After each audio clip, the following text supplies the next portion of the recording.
বন্ধুরা দেখো, বাইরে বৃষ্টি পড়ছে আর আমি ঘরে বসে আম দিয়ে তেলের আচার করছি। এই আম তেল আচার খেতে কিন্তু দারুণ লাগে। এটা গরম ভাতের সাথে মুড়ির সাথে তো জমে উঠবে। কেমন হচ্ছে আমার আম তেলের আচারটা তোমরা কমেন্টে জানাবে কিন্তু।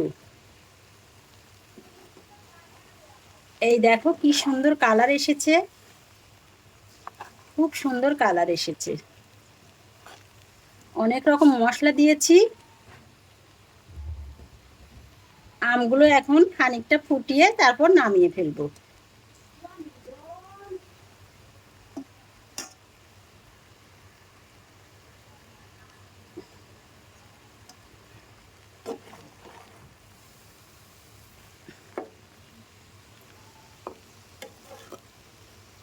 তোমাদের সবার নিমন্ত্রণ আর দাওয়াত রইল আমার বাড়িতে এসে এই আম তেলের আচার দিয়ে মুড়ি খাওয়ার জন্য।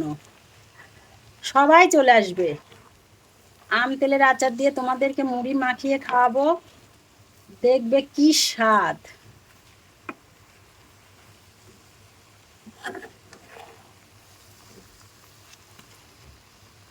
এগুলো আমাদের গাছেরই আশিনে আম।